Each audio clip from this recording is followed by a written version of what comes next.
Okay, and that's the cue, everybody. Thank you so much. I will also say to all the young scientists for being here, having the Young Scientist Forum, and also sharing all those insights. I wish we could go on for longer, but time is really ticking out, which is quite symbolic when it comes to the topic that we're discussing, of course.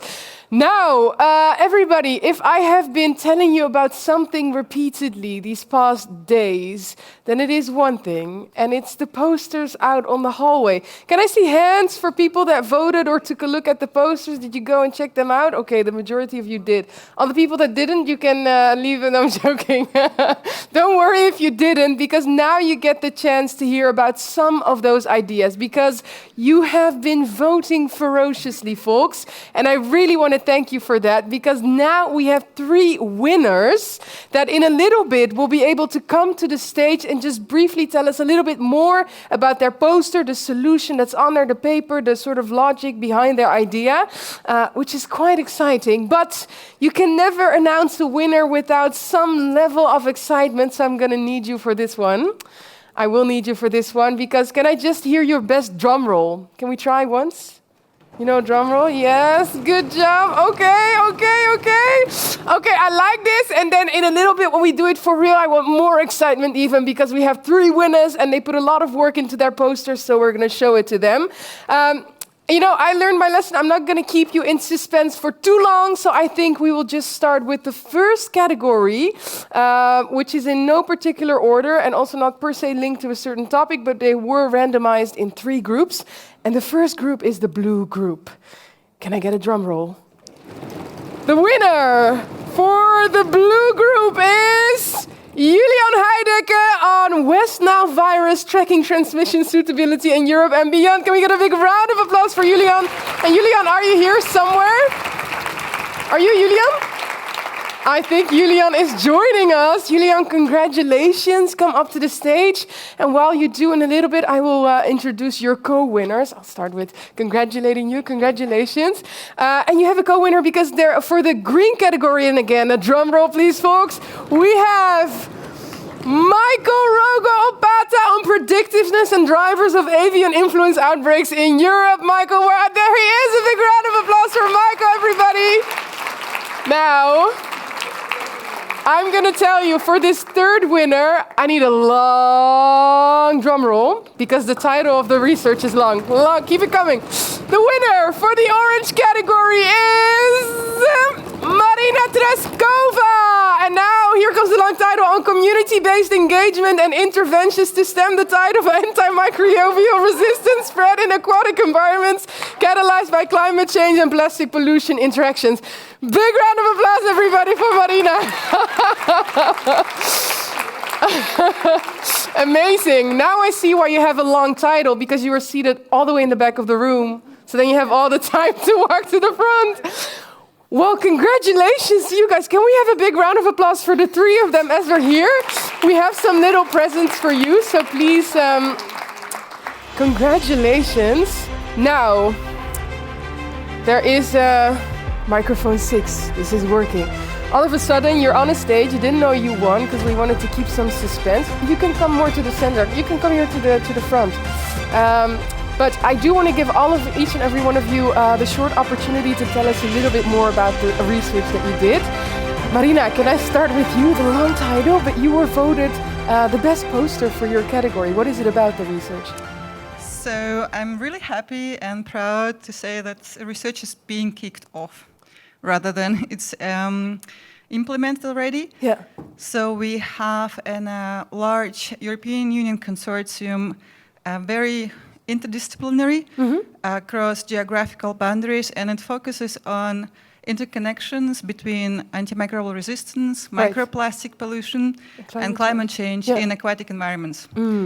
So we're trying to step away from antibiotic stewardship and look into how AMR is spread in the environment and how it is facilitated by pollution, which is microplastics, another problem, and how it can be further exacerbated by climate change. Okay, that's great. And maybe very briefly, why was this specifically something that you felt the relevance and the urgency for?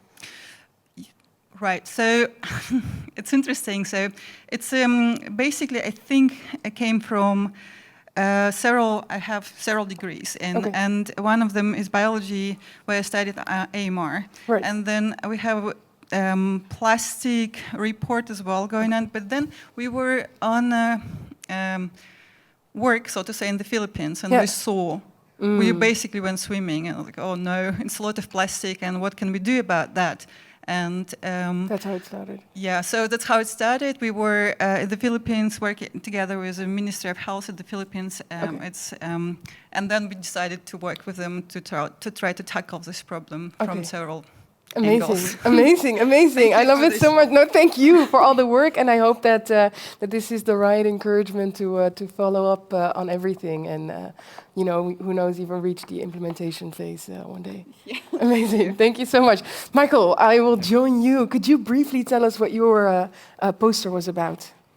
So thank you very much. My poster was about predictiveness and drivers of avian influenza virus in Europe. Yeah.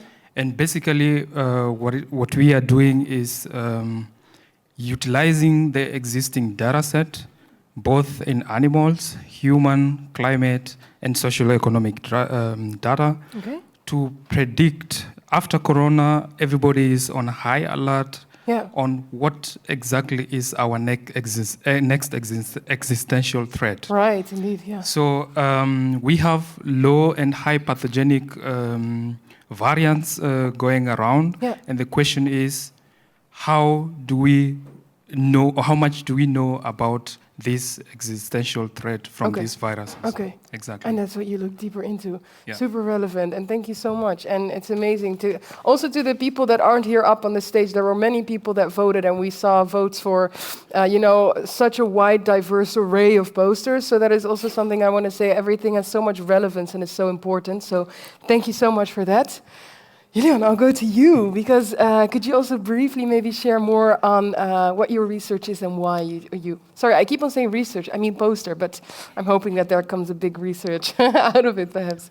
Yeah, sure. So I'm researching climate change impacts on mosquito-borne diseases. And for my poster specifically, I've been presenting the work that we do on West Nile virus, and how we use mathematical models to track transmission suitability in different world regions. Yeah. And what we do is we build process-based models based on experimental data on mosquitoes that relate how their life history traits respond to temperature, and then use these relationships to build models that are based on biological mechanisms to understand how climate change impacts unfold, and not just that they exist, but reveal the underlying mechanisms. Yeah. And in the future, we hope to also expand the approaches beyond impacts of temperature on mosquitoes, and especially for West Nile virus, also take into account climate change impacts on the bird populations. Right, of course. Because that's something that's usually lacking in the Indeed, literature. That's something we also saw in the presentation yesterday. Amazing. Well, everybody, can we have a big round of applause once more for for Iliana, for Michael, and for Marina. Thank you so much. And the best of luck with everything that you continue to do with the topics. Now, every minute and second that is passing is bringing us closer to the almost end of this high-level conference, everyone. But not yet, because we have a final closing panel on our radar that I'm very excited to introduce. Also, in particular, because we have a formidable moderator that will guide us through that. And I think I would say let's hop just right in it. So it is with great excitement that I want to ask to the stage the Director on People, Health and Society at DG Research and Innovation at the European Commission. Everybody give it up for Irene Norstedt. And I will give the floor to you. Yeah. Oh, there it is indeed. I think this one. Yeah, thank you so much, Hajar, and thank you. It has been an incredible 2 days, and I'm so happy to see that so many of you are really sticking to the end. And I think that is really a sign that everybody who is here really also feels that this is an incredibly important topic that we have put on the agenda for discussion these days. So it's very difficult to conclude because it's such a broad sort of arena that we have covered over these last days. But I have with me two formidable persons to help me to try to reflect a little bit on the discussions that we have heard over these last 2 days. So I would like to welcome to the stage Jeremy Farrar, who is the chief scientist at WHO. You have been at stage before. Many of people also knows you from your time in the Wellcome Trust, so you have sort of two hats, I would say. You have experience from research funding, but now also on the more policy side. And I also have Magdalena Skipper, who is the editor-in-chief of Nature, who also brings with her a lot of knowledge in communication and also in terms of the science of many different areas that we have sort of discussed over these days. So we thought that we would sort of try to sort of summarize or sort of reflect is maybe the right word of what we have heard over these last 2 days under 3 sort of headings. The first one is communication, the second one is collaboration, and the third one is implementation. Because all of those have come across in almost every session that we have heard throughout these 2 days. And in the communication, we have heard a lot of different needs being expressed, etc. But we have also heard sort of maybe sometimes there is a little bit of lack of vision, or what do we want to achieve overall. This area is quite new, it's complex, but it's timely. Everybody sees the needs. But how do we see a little bit from the communication aspect, how can we move forward and how can we sort of take us a step further? Magdalena, from your side, what do you see? Thank you, Irene. Communication is indeed incredibly important, and actually, just in the previous panel, in the young scientist panel, we heard the importance of communication being emphasized. And if you allow me, I'll start with a little anecdote, because of course, if you do sort of communication 101, and by the way, I'm not trained as a communicator, I'm trained as a researcher, but if you do communications 101, you're always told that you have to think about your audience first, so you communicate to your audience. But for us, an audience is always a passive recipient of the information. So in other words, we broadcast to an audience. And this is where I want to share an anecdote. Quite some time ago, I dabbled, and that is really the correct word, with social anthropology. I am trained as a geneticist originally. And one of the things that I learned was a story how shamans communicate, tell their stories to their audiences. And now the audience, for me, when I was thinking of a shaman telling a story, was an audience assembled in front of a shaman, listening to them, telling a story. But it turns out that the audience is really the spirits. The shaman is telling a story to the spirits, and the audience listening to the shaman, their purpose is to energize the shaman so they don't stop telling the story at the wrong moment, because then the spirits may be displeased. Now, this may seem a little irrelevant to you in the context that we're discussing. The reason why I'm sharing this story is because in communication, we cannot broadcast. We have to engage our audiences. We have to engage in that conversation. That's why the language is so important. The style of communication, whether we're communicating within our own group, so whether it's a researcher to researcher or policymaker to policymaker, politician to politician, but it becomes even more important when that communication is across groups. The other thing I would say, modes of communication. So I am used to communicating a lot by writing, but of course now we're having lively discussions. There are many other ways of communicating which are non-verbal, and they are especially important, for example, when we're engaging more diverse communities, younger audiences as well. It makes our messages more relevant to them. And the final thing I would say about communicating, and that's perhaps closest to my own daily practice, is we have to communicate with rigor.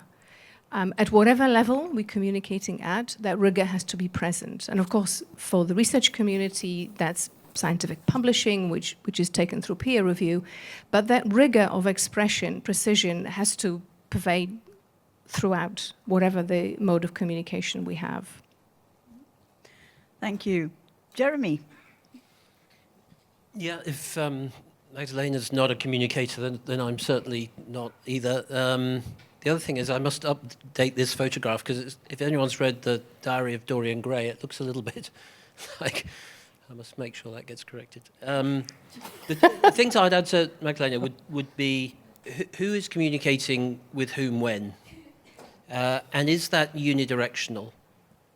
And I think in the academic scientific research world on the whole, it tends to be broadcasting, as you said. And I think we heard a little bit of that through various sessions through today. And I think in the world out there of more professional communicators than I am, and organizations I've worked with, I think that is not how it's done. And the other is, I think we underestimate both the cultural and geographic, but also the generational differences of communication, and how stratified communication pathways are.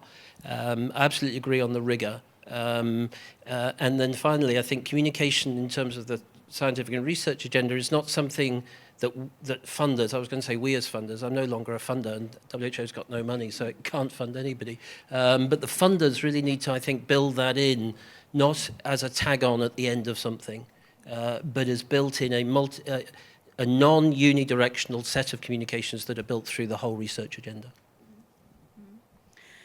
We have also heard quite a lot about mental health and climate anxiety throughout the days here. And I mean, we all sort of see in media, we hear about, the degrees, etc. At this meeting, we have heard about the millions of people that are affected by climate change by every degree of the increase. It's rather alarmist.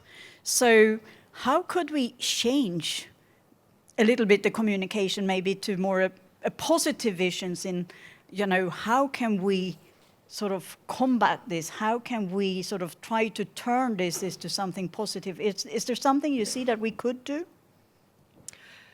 So that's a really, I think, a nuanced question. So simply turning a message into it being a positive message is, of course, at times inappropriate. It may appear disingenuous, but indeed being overly fatalistic is counterproductive. We had one of the sessions I attended, it was discussed explicitly that some of the, especially the younger, members of the younger generations, feel disengaged because they see no future. And that's the sort of picture that we are at risk of painting. I think in rethinking how we phrase those messages, we should, and again, I'm going back to this idea of not broadcasting, but considering that as part of our communication, we should also listen. So listening to what others are particularly interested in, what kind of messages they would expect. In their questions, they often revealing the hopes, the opportunities for us to respond to. So that openness, which I hope is going to come up in some other points we will discuss, but that openness is really important. And of course, using also different modes of communication.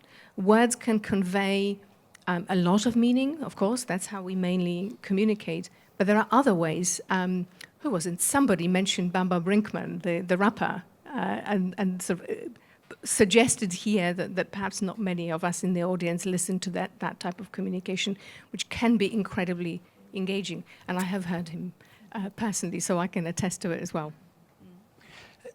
I think when I first qualified, was the start of the HIV epidemic. And we've been through a number of different communication over the past 30 or 40 years that represents. And each time we say we've learned things through it.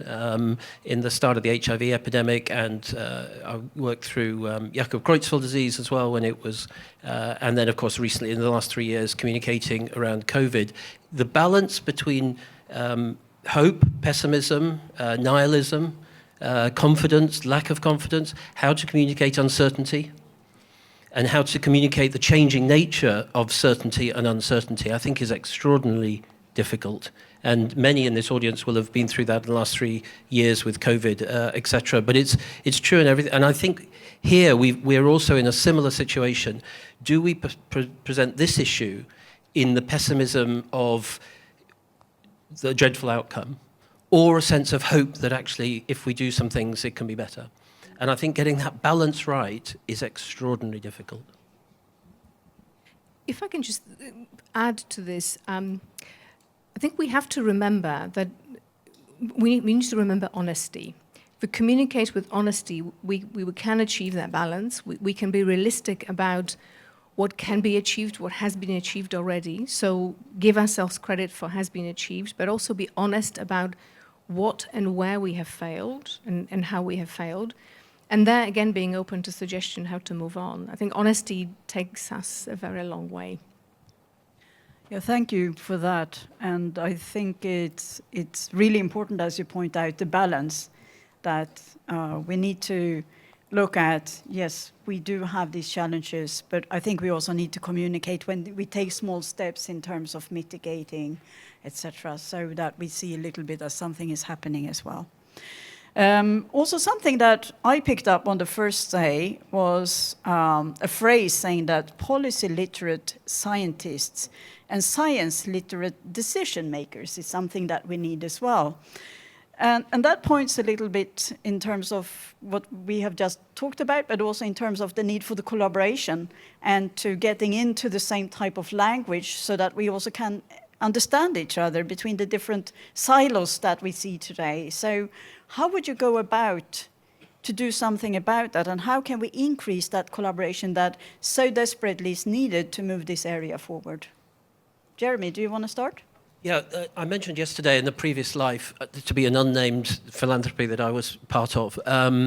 In this particular agenda, and not without naming any names, for many years we really struggled. And to pay tribute without naming the individual, we didn't, I think, make progress until the individual who then came to play a significant role in that came from a background in anthropology. And I don't think that was by coincidence.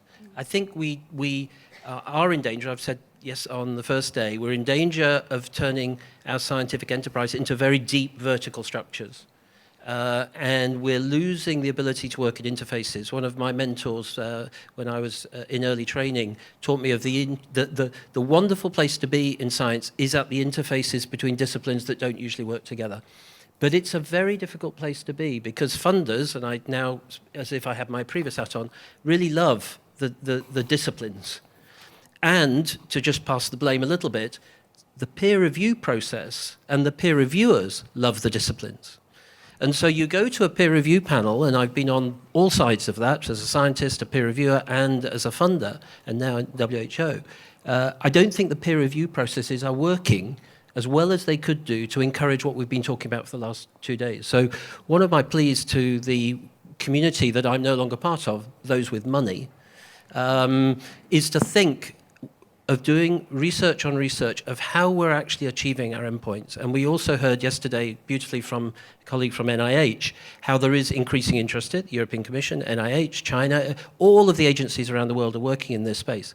My plea is you don't all do the same thing, because the plurality of different approaches to fund how science and research is funding is absolutely critical. And here I think some of the pressure lies in the philanthropic sector, because you've got the license to be free. So don't, in the philanthropic sector, become a quasi-government funder. You don't have to be. So why do that? Magda? Well, collaboration actually is one of my favorite topics, so I could be talking for a long time here. So Jeremy very eloquently described the need to work across disciplines, at the interface of disciplines, but I would even take a step further, move beyond disciplines. So we do have a young cohort of researchers who don't consider themselves disciplinarians. They are born interdisciplinarians. We need to collaborate with them as well. But of course, these are not the only collaborations that we're talking about here. We have to look at across sectors. There are many sectors represented in this room. Of course, researchers themselves, policymakers, members of governments, but there are other members of other sectors that are not represented. I think there is relative underrepresentation from the private sector here. There is, of course, the business sector. Many of the things we're discussing today relies on economy was discussed in a number of topics, number of sessions as well.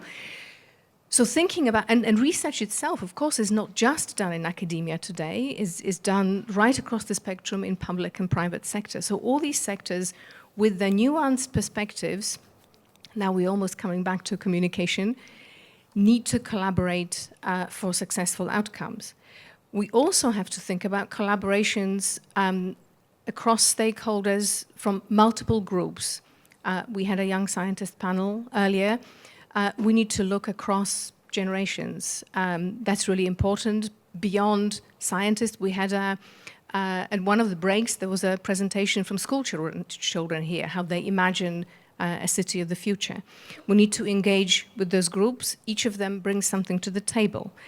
We need to look at collaboration across gender perspectives, across cultures, across ethnicity and geographies. All of these aspects are absolutely vital, especially when you come to implementation science, because of course implementation has to happen in the context.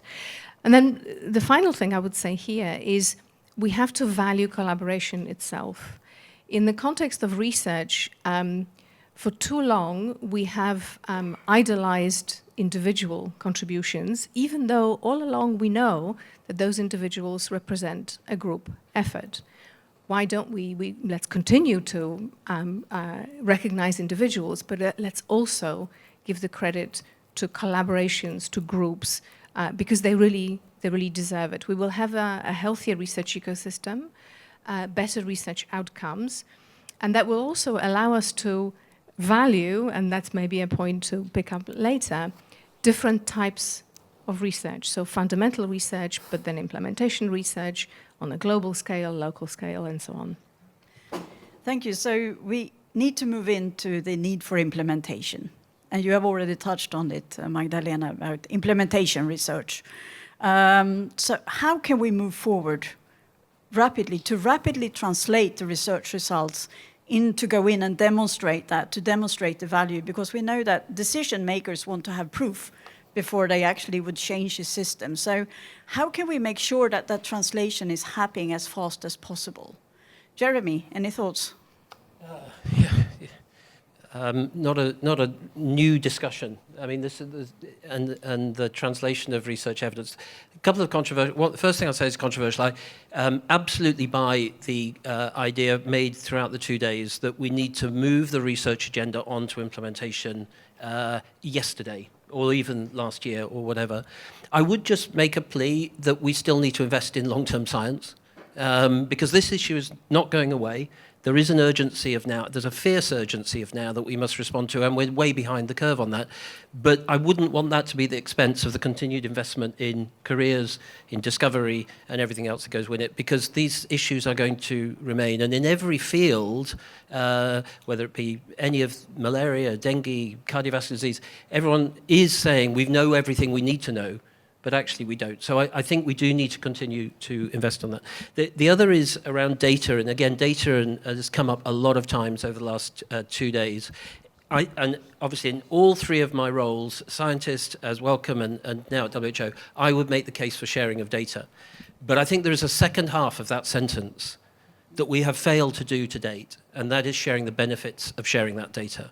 And this is a huge discussion going on at the moment at the depths of the pandemic accord and everything going with it, because there's a tremendous sense globally of a mistrust that I'll share the data, but I won't get the benefits of sharing that data. And the inequity of access to COVID vaccines that we've seen in the last 3 years is representation of that. So I think we have to, as agencies, funders, scientists, commit both to the sharing of data and to the true sharing of the benefits of sharing that data. And that goes also into implementation. Because if you don't share the benefits of the data, if you don't have ownership of the data, but it's shipped off somewhere else, then you'll be less likely to implement that data and that science than if you really have a sense of shared ownership. There is some implementation science going on. Some of this shows positive results, some of them show negative results. How do you see that? There's also big learning in actually publishing what doesn't work versus what does work. So how do you see that as a publisher? That's a really great question. And so I was lucky enough to moderate the implementation session. And one of the things we talked about a little bit was how we failed to value failure sufficiently.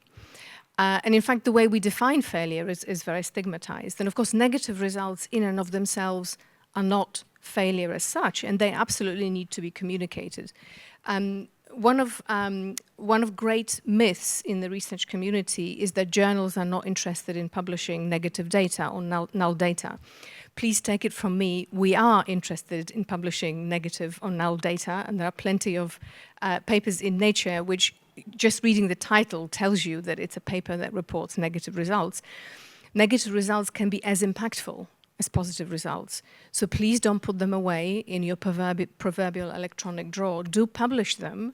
Journals are interested in publishing them if they're framed appropriately as useful tool in the context of the question. I think learning, embracing the sort of failure, I'm going to use that word, and learning from that, especially in the context of academia, is something that we really have to do. We have to know how to measure our progress towards that implementation, which I think is interesting. It's a sort of a plea to funders and those who design studies, that one of the things we discussed in the session I moderated, that we bake into the study design ways that allow us to then evaluate the progress of the implementation and iterate on the process subsequently. That will make those studies really useful and successful. Irene, all areas of science have areas where something is done and it seems to work, and it might be even repeated and didn't work. It's not just implementation science that's true of, it's the whole of science, and that's actually how science makes progress. I do think, again, ultimately it doesn't all come back to the funders, but a lot of demonstration projects I think can be very powerful, particularly if they're backed up then with a long-term plan that if it has an impact that you wanted, that then there is a route to roll out, which takes you back to that wonderful phrase earlier of scientists who are literate in policy and policy literate scientists. And I think that would be one of the takeaway 2 lines from the conference. And a personal view for any scientists of any age in the audience, and obviously slightly biased by what I do now, it's not a failure to leave science and move into the policy world. There is a world beyond PhD, postdoc, PI, RO1 grants, or whatever they are, Horizon grants. There is a world that is beyond that, and it's not a failure even to become an editor of a journal or work in other agencies. There are other professional routes which you can almost respect beyond being a scientist. Magdalena, I give you the word, and we will need to round up after that. We can sit there for a long time to reflect, but Magdalena. So just one correction to what Jeremy just said. We haven't left science. We're just not engaging in active research. I always think of the research as an ecosystem. It's a community, and there are many different stakeholders in it. And I think that's actually the easier we embrace it, the more successful we're going to be. I wanted to add one other thing, which struck me as a note that resonated during these 2 days, but also is a very present note, and I hope it resonates with you. And that is, what I heard loud and clear is that we need to move beyond pledges of funding to actually creating roadmaps for implementation of investment. And that's true in this context. There's something else that's happening in biodiversity right now, and in other contexts. Many pledges without it actually turning into real funding to support real research from the very fundamental through to the implementation. Thank you for putting that on the table, because this was also part of the purpose of this conference, was to listen to all of you here, to take stock of all the wealth of knowledge which is out there and start to build a research agenda. And I mean, we work for the European Commission. We will, of course, do it, but we want to do it in a global context. And we are very happy to cooperate with everybody to make sure that we do a solid research agenda that can make sure that we bring this area forward because it's so desperately needed. We were reflecting, if we had organized this conference 2 years ago, maybe we wouldn't have had the impact we have today. But now we have seen the impact of climate change on individuals across the world, and it has really become acute. And I'm so grateful for all of you coming here today to have been sharing your thoughts and experience. And we are very, what should I say, happy to see so much engagement, and I'm sure that we can move this area forward, but it demands that we break silos. It demands that we need to learn to communicate, and we need to learn each other's languages.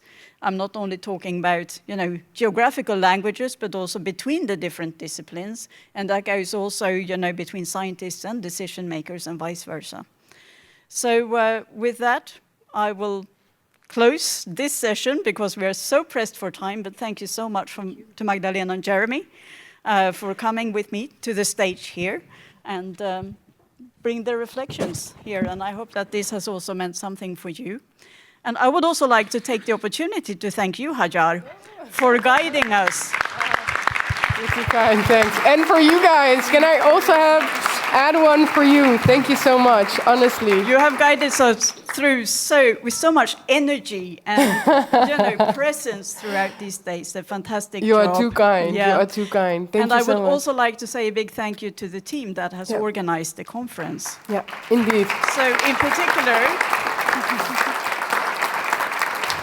Rita, who is sitting over there, Tomo is sitting somewhere. They were really the thought engine, and together with Carmen, who started the process of thinking of and developing this conference, and then the whole team who has now helped out to execute and prepare for this conference. A big thank you to them. Thank you so much. And also, can we once more have a big round of applause, everybody, also for Irene, for Jeremy, for Magdalena, for that amazing conversation. Thank you so much. Now, as we're approaching the closing, there is a video message that we want to show you from Iliana Ivanova, the European Commissioner for Research and Innovation. So let's take a look. Distinguished speakers, ladies and gentlemen, the discussions of yesterday and today have highlighted the massive evidence available on the severity of the climate crisis and its impact on our health. This evidence also makes us aware of the extraordinary importance of policies that contribute simultaneously to climate mitigation, climate adaptation, and public health. We must do more in cutting greenhouse emissions, making the health sector more resilient and adapted to climate change, and maximizing the health co-benefits of climate change mitigation. The EU, as determined in the European Climate Law, stressed in the EU Global Health Strategy, and shown by the increasing importance of EU-funded research in this area, is committed to take action in these important fronts. Our discussions at this conference have not only examined the existing evidence, they have also highlighted critical research gaps. The insights from the discussions over the past 2 days will help to improve our understanding of the impact of global warming on health.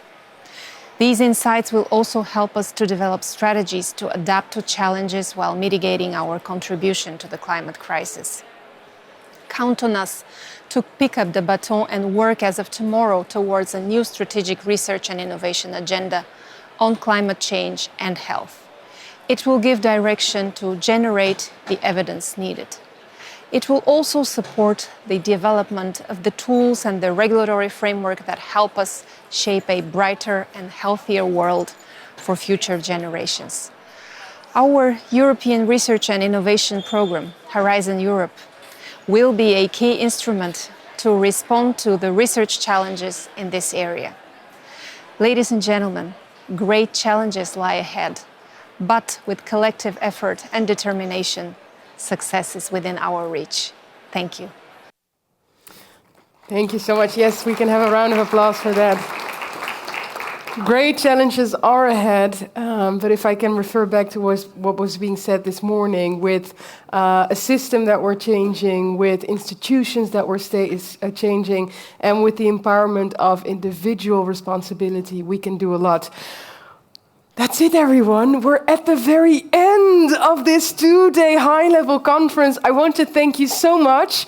There are a couple of things that I want to mention to you before we part ways. First of all, quite logistical, but do know that the recording for this conference will be sent to you your way. It will take a couple of days, but don't worry. At some point, you will see something pop up in your inbox, and it will be the recording for this session. Also, make sure to stay tuned for the development of the strategic research and innovation agenda.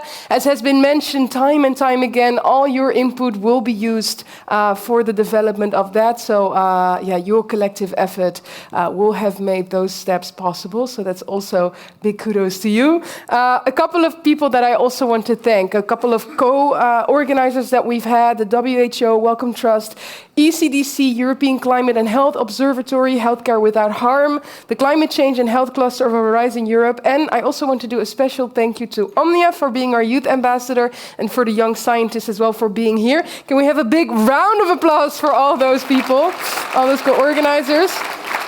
Of course, also for the Belgian presidency of the Council of the EU, DG Research and Innovation, and very specifically, if I can just say, in the lead up to this conference, there's so much hard work that went into this by the organizing team.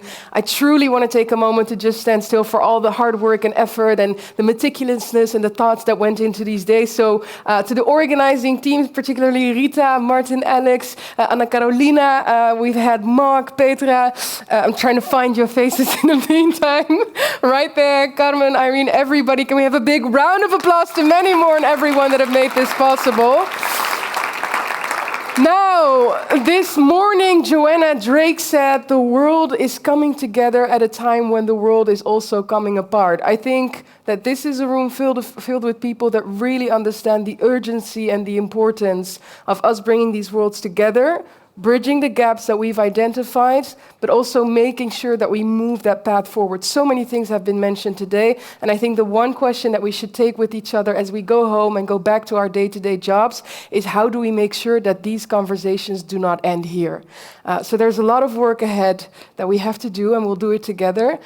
So all that leaves me to say is that I won't say goodbye, but I'll simply say until we meet again. Thank you so much.